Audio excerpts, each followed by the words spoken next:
my name is Nicola Hudson. I'm a partner at Brunswick. For those of you who don't know Brunswick, particularly the CISOs in the room, we will come in particularly around crisis. And my speciality when I get called in is around a cyber crisis in particular. Now, in terms of what does my life look like when dealing with crisis, this was a little kind of visual snapshot just to kind of give you an idea of how that looks. I started life at Camelot. For those of you who don't know, they used to run the National Lottery. And when I was there, this is at a time when business leaders were being chased in the streets, photographed, fat cats, if you remember all of that in the 1990s. So that was my first kind of foray into crisis management and reputation management. I moved to Control Risk Group, and in my first week, I had the joy of briefing Russell Crowe and Meg Ryan on the film Proof of Life, which for those of you who like these sorts of things, they fell in love and it was all a bit of disaster all around. Not a great film, but based on one of Control Risk Group's kidnap negotiators. So Control Risk Group was a lot of crisis work in that area as well. I went to the Olympics. For those of you who have those memories of when we won the bid, there were so many headlines. It's not going to be built on time. It's not going to be built on budget. Everything was about trying to rebuild the reputation of UK. Can we do this on time? And the Olympics was then judged to be one of the best in the world. So we went from the worst sort of headlines to the best. I then went into number 10 to head up the press office for 3 years. Everything's a crisis. But again, there were amazing moments, organising something like the NATO summit for all the leaders, etc., and really thinking about the crises that happen around the world in the geopolitical space for the UK. And then I think, Kieran, you are there in the corner, the opening of the National Cybersecurity Centre in 2017, where we first kind of really became the centre point of all cyber incidents.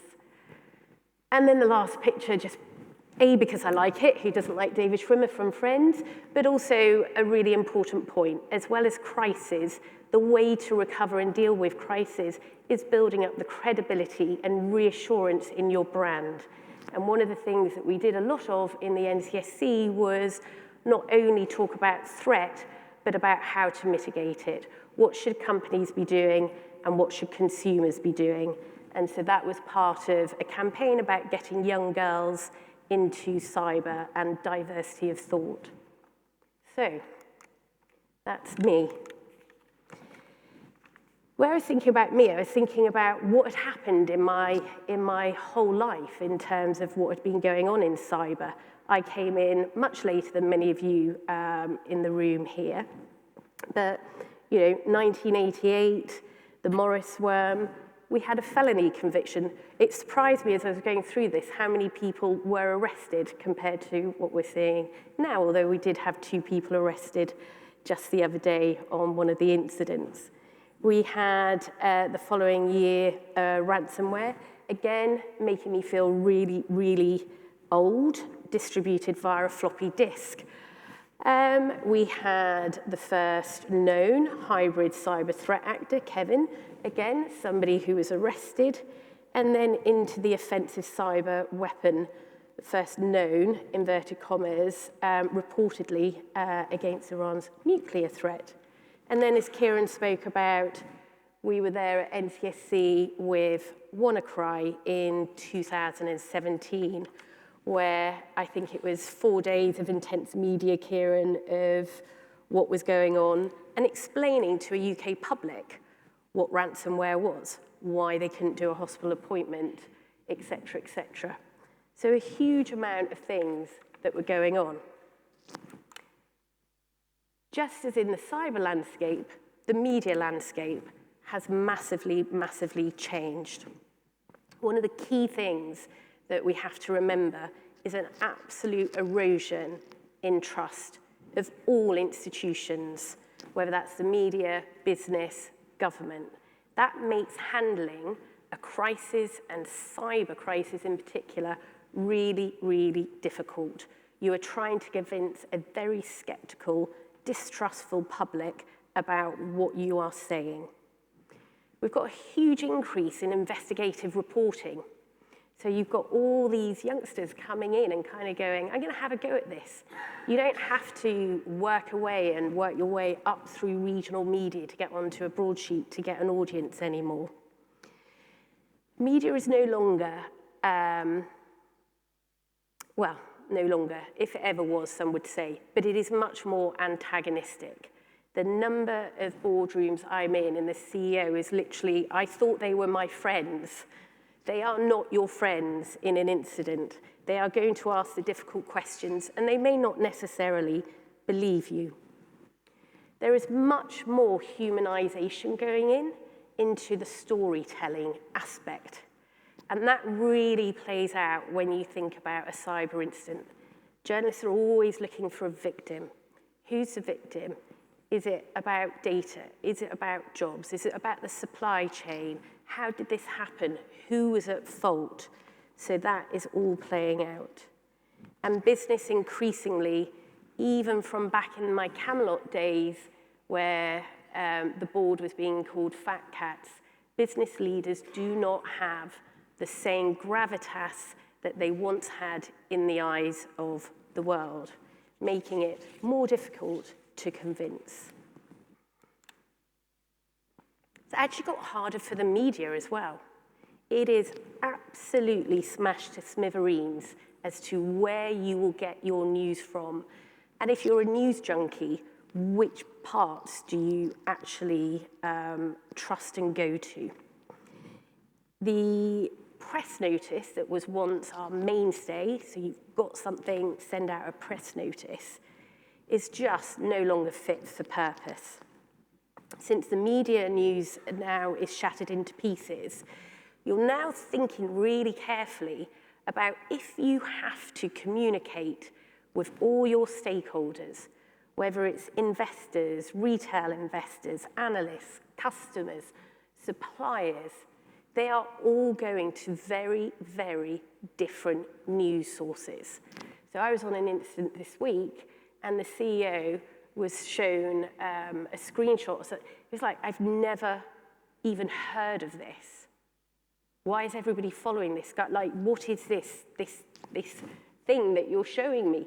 Never heard of this article and where it was that was really leading the agenda and the debate. So it becomes really, really hard. So how do you manage that in a crisis? And in a world where there is just too much content, people are turning to influencers as their trusted source. And there are so many of these influencers, and they've got sometimes quite small audiences, but my goodness, those audiences trust them. And if they say something that's picked up by somebody else, that will run and run. And in a cyber incident, we're really seeing that with some of our cyber correspondents, cyber analysts, cyber commentators, who have, in terms of traditional media, a small reach, but the people who follow them trust them, and their stories will take off. Which makes it much more difficult for businesses who don't operate in this sphere to work in these areas. So that's how the media is changing. Let me tell you a bit about how this interest has increased in cyber. When we first launched the National Cyber Security Centre back in 2017, there was less than 5 cybersecurity correspondents in the UK covering cyber. And we would know them on a day-to-day basis in terms of how they were covering the NCSC. And for us at the time, it wasn't about, are we going to get loads and loads of questions about cyber incidents? It was, how are we going to create a reputation of the centre that people will come to and trust. We were worried about our relevance. We were worried that people wouldn't come to us with questions. So the whole kind of communication strategy was putting out threat intelligence, what's going on, what should businesses do, what should consumers do. And then we had WannaCry that absolutely put cyber on the front page and made it relevant because of the impact. People for the first time went, cyber, oh, I need to understand what's going on. This means my doctor's appointment isn't happening. Who do I turn to for information? The issue for the media, though, was they were having to write about this global story with nobody who knew what the story was about. The number of calls whereby it would be WannaCry, is that a person? Is it a group? Ransomware? Have they paid? What does it mean? Zero-day, I mean, the questions were unbelievable in just how many you had to just go through. And we actually had to create a kind of crib cheat sheet, if you like, for journalists having to cover it. Your health correspondent had no idea what to say about this. And the reason I stress this, and we'll come on to it, is particularly for you as a CISO in the boardroom or in a crisis management team, many of your colleagues will be saying the same things to you. Even now, the lack of understanding and sense of shared language between you and who you're going to be working with in an incident is huge, even now. But we really saw that with WannaCry.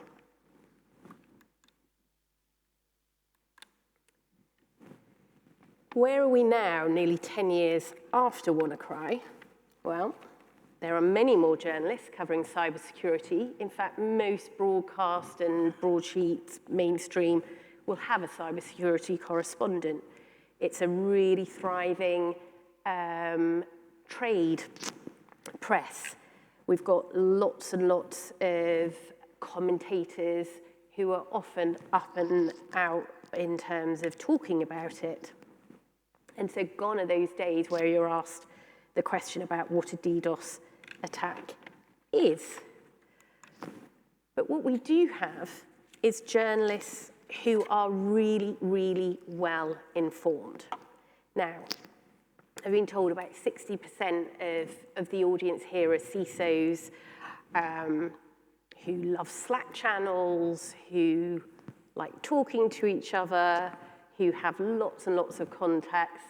So when we're looking at cyber incidents and you have journalists, they will know lots of you, or they will know lots of your advisors. They will be talking sometimes to the criminal groups who will contact them directly.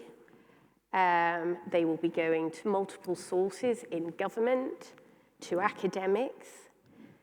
And through that and their understanding, they will build up a picture very, very quickly about what is going on and come out with some quite strong opinions as to what's happened, how it's being handled. Sometimes they have more information than you. So, for instance, Joe Tidy has written extensively about his engagement with the threat actor around the co-op and them giving him a lot of information right at the start in that 24-hour window when everybody's kind of in slight panic.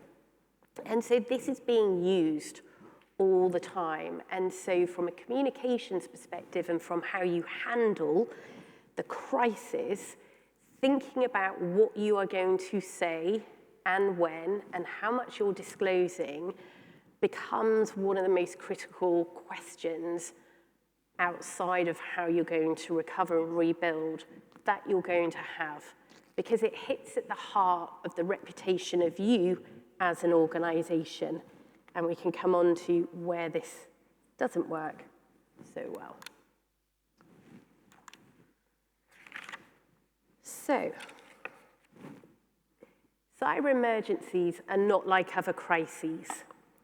One of the reasons I did a snapshot of my career, which has been spent just dealing with crises, is that you almost have to relearn how to deal with a cyber crisis, because it's the exact opposite of what you've been trained to do. In a normal incident, I was talking to somebody today who, their crisis plan is all built around physical security. It's quite easy. Somebody's fallen off the scaffolding, 2 broken bones, in the ambulance, everything's fine. You go out, you get out early with the facts.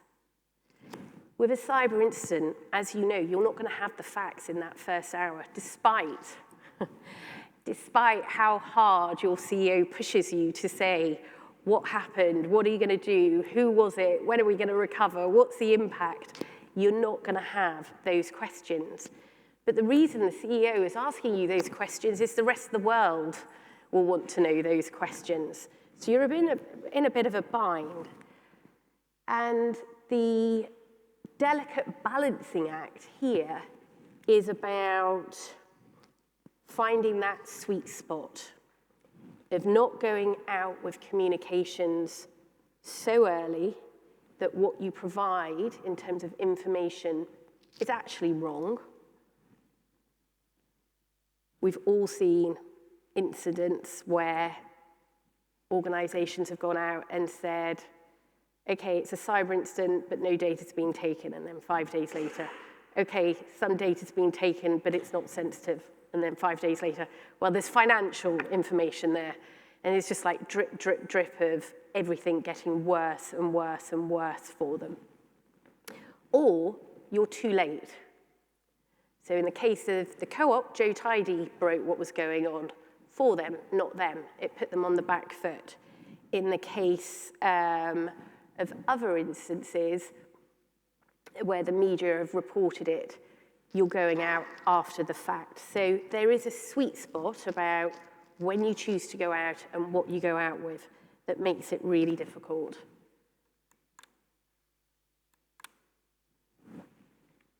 Figuring out what has happened takes time, as I am sure you will know.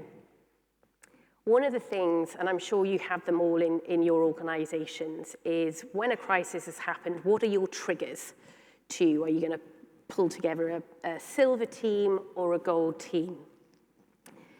And I alluded to the language point, but this client, and I'm talking about him because I was literally on the phone with them just as I came in.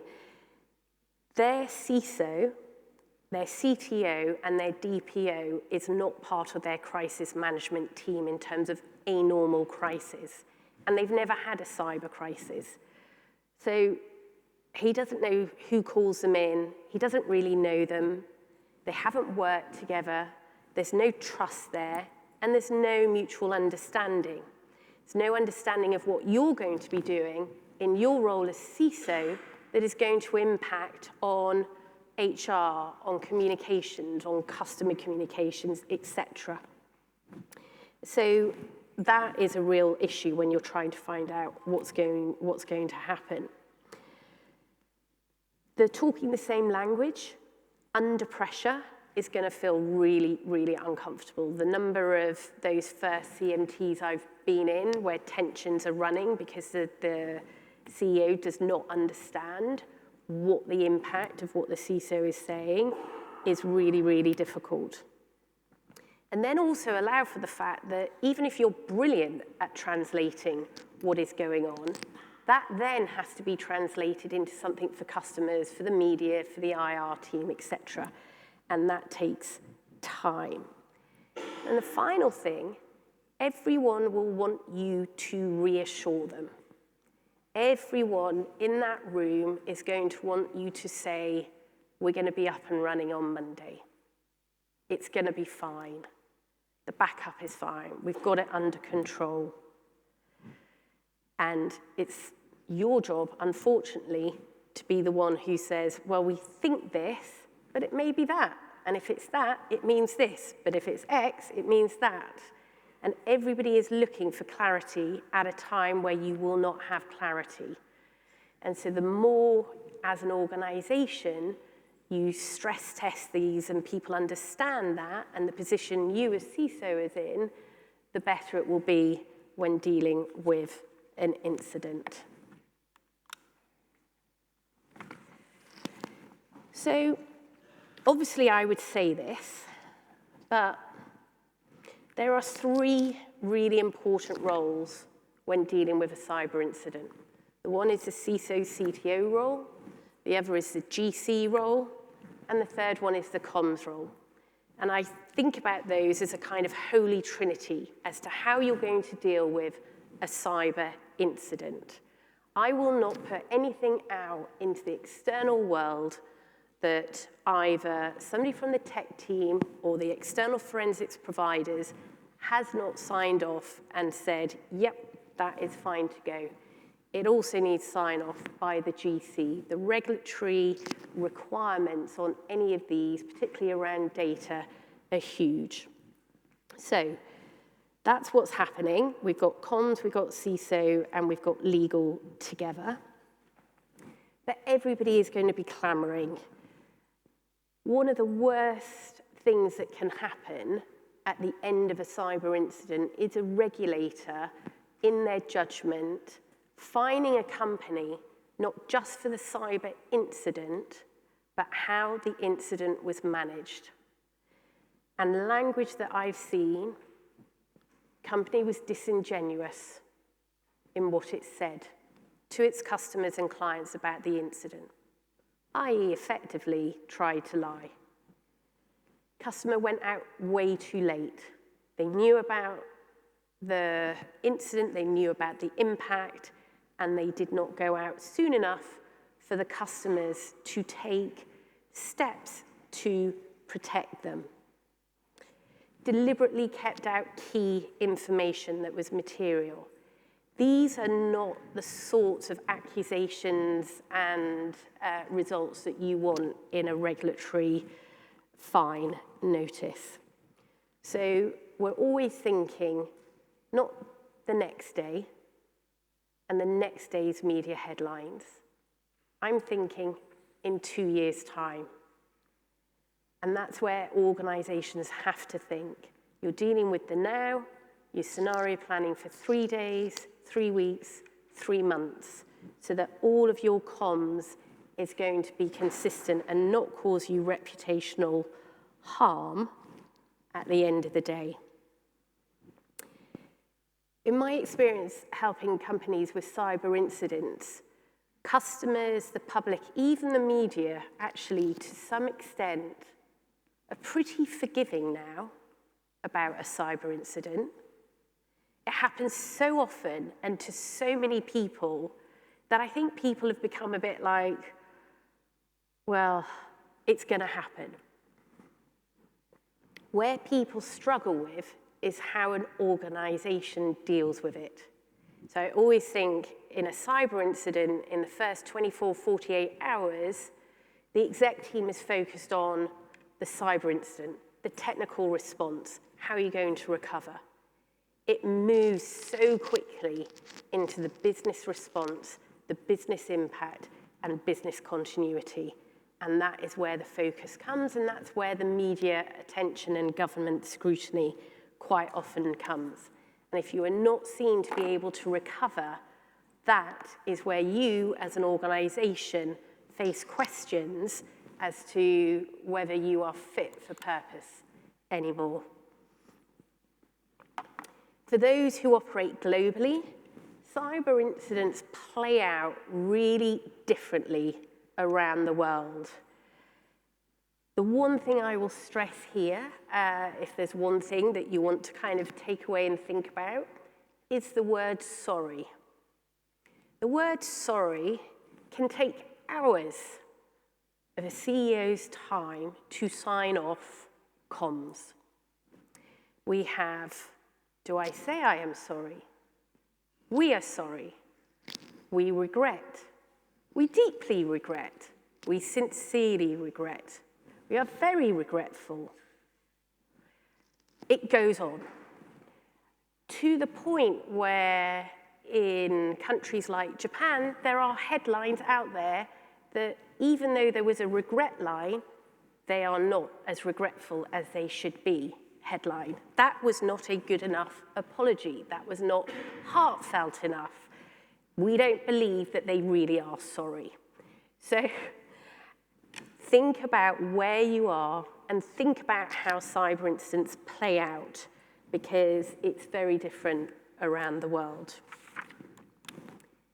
And in terms of that global footprint, the regulatory environment in terms of data loss will really impact you as well.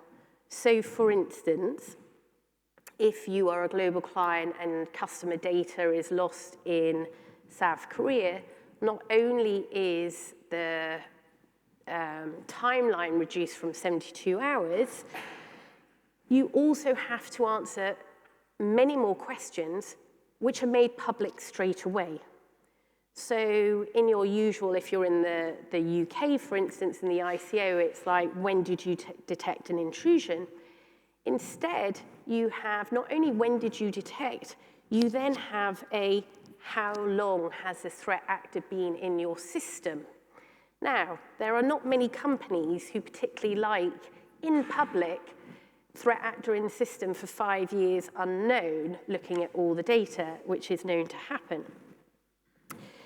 The Scandi countries also really like a company to be very, very visible in terms of warning its customers. So we were working on a data breach of a customer marketing database, albeit they did have data going back that they shouldn't have done, but it was literally name and email. Yep, global banner on all your websites around the world, cyber incident alert, you know, everybody has to know about it. We're like, this is something that affects, like, you know, a couple of 100,000 people in a country, I think it was Sweden or somewhere, and the rest of the world is going to be, what, wake up and be told there's this cyber incident alert and get all, like, anxious to delve down and find. So it really does, I did get that stopped. But the point still is regulators will do different things that will have consequences for you as an organization. So what can we expect? Oh, sorry, I went too far. In the first 48 hours. Some of you will have been through this, but what are we thinking about in terms of leadership?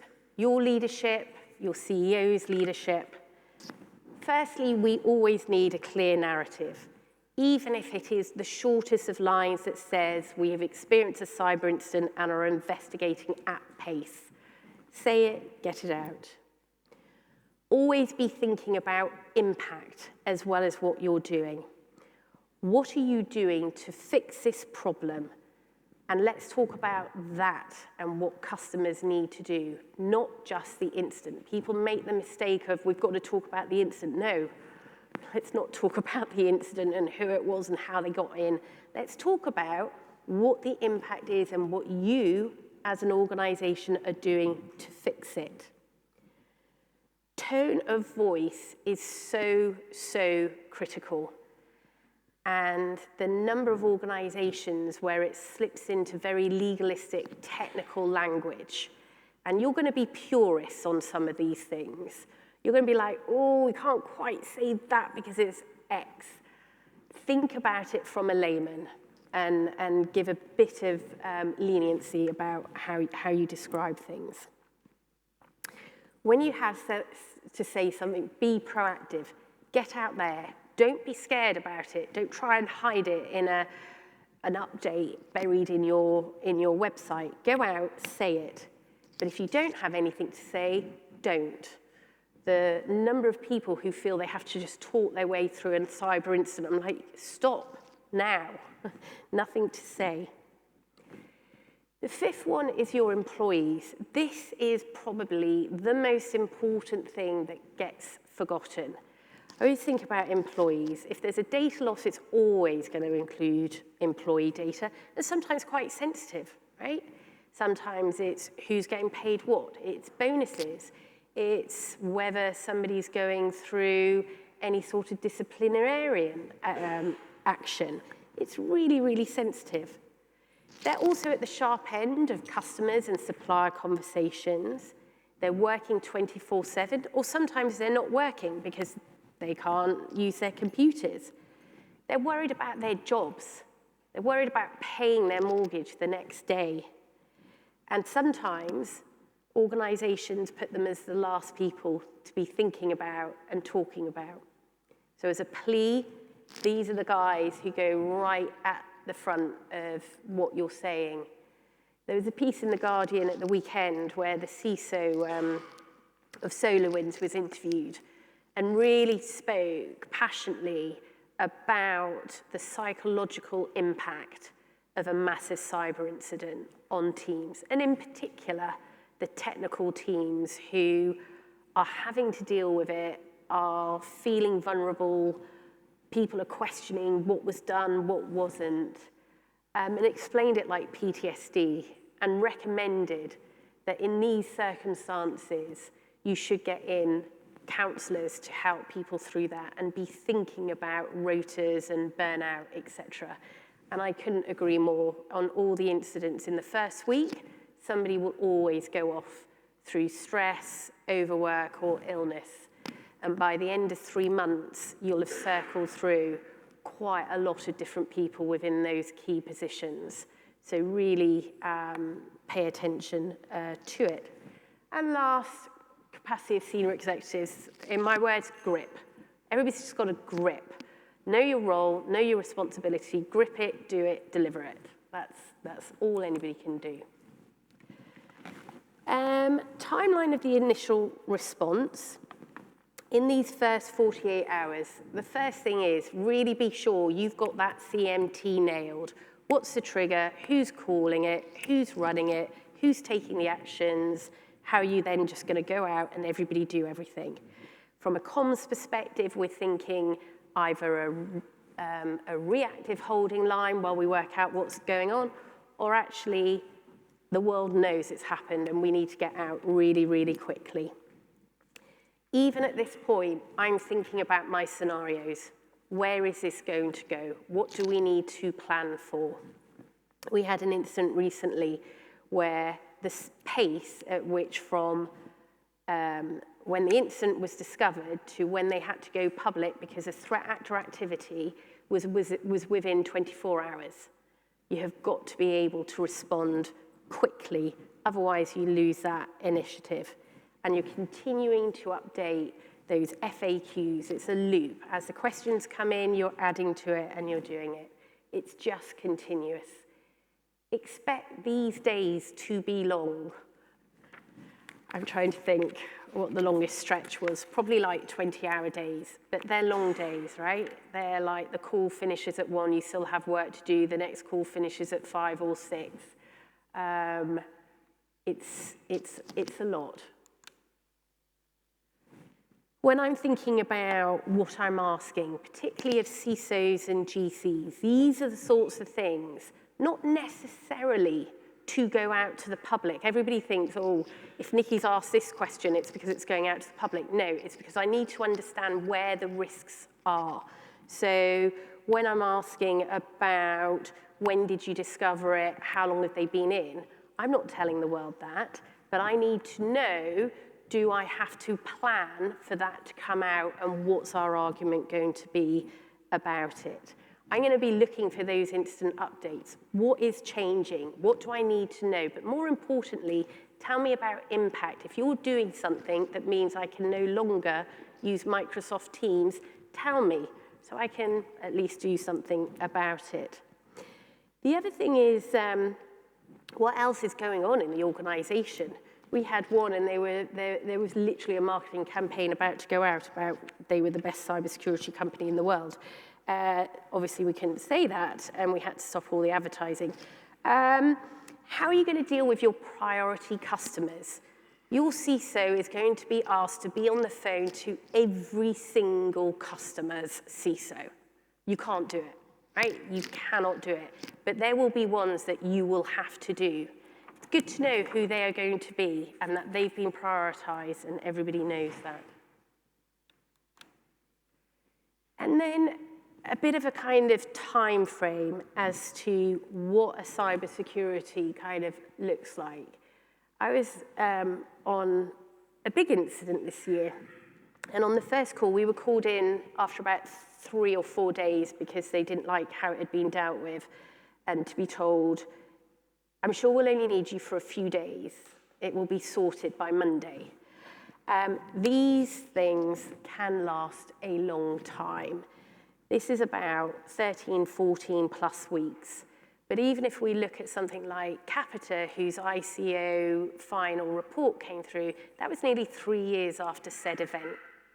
So that's teams within an organization, even after the initial what's happened, rebuild, working on rebuilding reputation and relationships, still working on regulatory kind of information and media handling, nearly 3 years later. It's a heavy lift, a cyber incident. And for all of us, whether it's the comms director, the GC, the CISO, the CEO, one of the things in a cyber incident I'm always asked for is, who can I talk to? Who can I talk to who knows what I am going through? Even for a bit of emotional support. So while you're here together, some of you will have been through it, some of you haven't, but think about, for your kind of personal resilience, who would you call? And it may be somebody in this room that you've met today who you can just reach out to when the world has gone crazy and go, we spoke, you went through this. What are the 3 things I need to be thinking about now? How do I get through this? Because everybody needs somebody on the outside to get through it, and your somebody may just well be in this room. Thank you. Now for questions.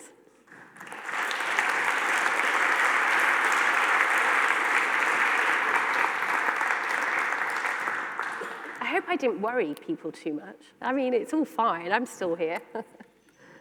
Were you worried? You can tell if there are the questions or not. Please, if there's any questions in the room, I'll start with one then. If you said, hope you didn't worry people, I saw a lot of people take pictures of your slides. So there you go, some Brunswick proprietary information has now gone missing. So there you can report yourself to the ICO. Good practice. You know, can you think, even if it's anonymized, you know, you were really impressed with a client or an incident that you dealt with about the way the response worked. You thought, you know what, that was really quite cool, that was really quite good, that was effective. Any examples of that? The most, when I'm impressed, it's when I go into a company and they have obviously prepped their response, practiced, they know what they're going to do, they know each other's roles and responsibilities, who's doing what. It's a very clearly run CMT with actions at the end, people allowed to go off, be trusted to get on with it, and then come back at the end of the day. There's no stress, as in like no shouting and stuff. Everybody is kind of like committed to what they need to do because they understand it. And they understand their roles. The worst ones are where it's just chaos and there's nobody in charge and everybody's kind of fighting to kind of say, we need to do X, we need to do Y, and they're the worst ones. Okay. And follow up, I'm looking for hands, but if there aren't any, I've got another one for you. I saw a lot of interest in your slide about the media architecture, and you talked about cyber influencers, which sounds like, you know, very strange sort of person, but they do matter, and they sort of set the technical tone, don't they, in terms of an incident? Are you telling the truth? You don't have to name any names, but you're welcome to if you wish. But how do you get at these people? You said that a press release, traditional press release, they're not going to read it, or maybe they will, but it's not how you get at them. You know, who gets at them? Is it a technical person? Is it a press officer? Is it a CEO? How do you work with? So if I heard you properly, there's a bunch of people who the mainstream cyber correspondents and others will take their cues from. They'll say, is this credible or not? So how do you influence the influencers in a crisis? It's really hard, and particularly if you are listed in a cyber incident, to share, even on background, with journalists, some of what you are seeing and what's going on. It's really, really difficult. And actually, right in the middle of a cyber incident, I'm just like, as long as the team know who they are, they're monitoring, they're factually correcting if anything is wrong, they're letting them know when there's updates, that's where I would leave it in terms of actual management of them. Because the types of questions they usually want to ask are just ones that you're not going to be able to answer.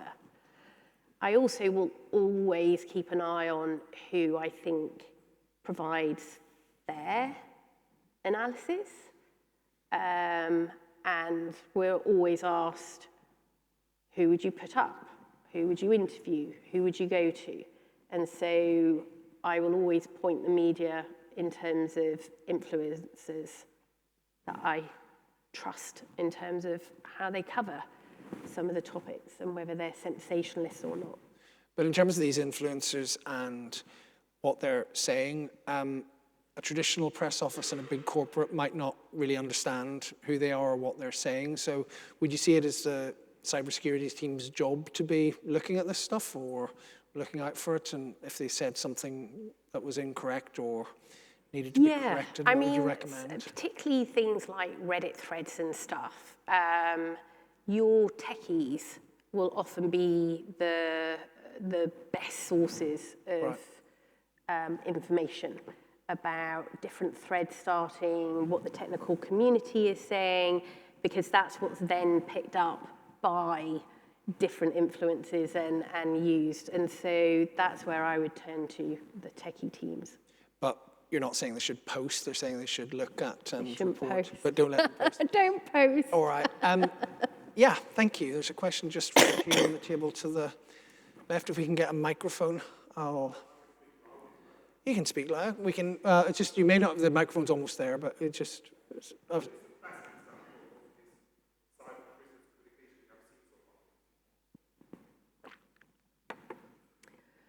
well, I'd just say all mine, wouldn't I? And then start naming clients. So I think there's a difference in terms of the type of organization that is hit. So there are some organizations that are not brand names. They don't do things that impact the consumers in a way that they know about. And they can have some quite catastrophic cyber incidents that never get reported. And they don't get reported, A, because they're not brand and, you know, the journalist doesn't have to explain who it is and why you should care, but also because they have managed it quite well. You know, if they're listed, they've done a short RNS, they've kept the market up to date, they've done their customer comms well, nobody's kicking off, there's no victims, they're getting through it. That, for me, is brilliant comms.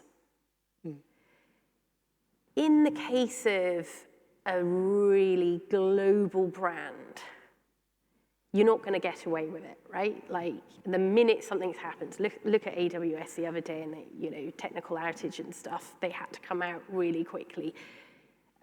Or some of the luxury brands or consumer brands, or if it was the BBC, any of these brands that are global brands, the minute something happens, it is a story. And then it's about management of a global media story. And most organizations are not set up, nor should they be, to to deal with a global crisis of that nature.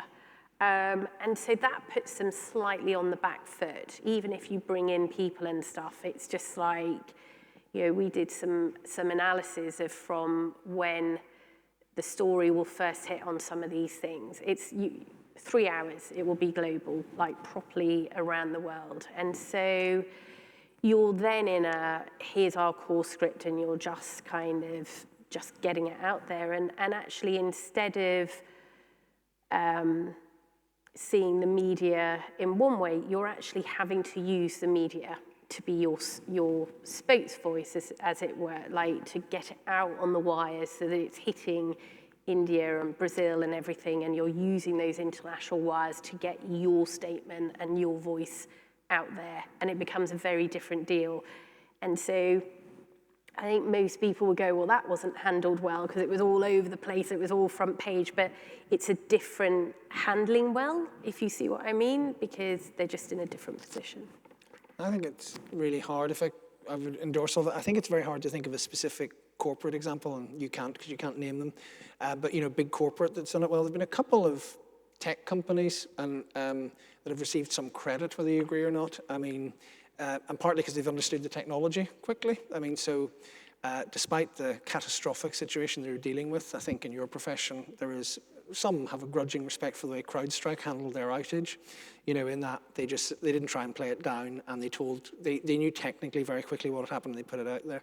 There's another example from way back, Project Red in Poland. I think they're software and games, and they got ransomware, and they said, look, this is what happened, this is what we're going to be out of action, this is why we're going to be out of action. And they released all the indicators pretty much immediately, and they got huge kudos in the technical community.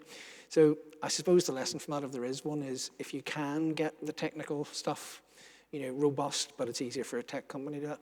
Can I just ask you one quick question? And then we'll finish. Your one most important piece of advice on managing a cyber crisis effectively, if you have to boil this down into one thing that matters most. Empathy for those impacted. All too often, the boardroom, and I understand, right? We're the victim. We are the victim. Why are we getting blamed? Got to get past that. Nobody cares. They care about the impact on them. And if you do not look and sound that you're empathetic to the impact this has had, even though it's not your fault, it happened to you and whatever, you have got to get that tone right. And when that goes wrong, that is where you really lose the trust in your reputation. And you see it time and time again, and it's not good. Well, brilliant advice. After the next break at 10 to 4, we'll be back with Frank Kim, who will pick up from that and talking to the C-suite about empathy and many other things. In the meantime, before the break, just join me in thanking Nicola Hudson for a superb presentation. Thanks, Nicky.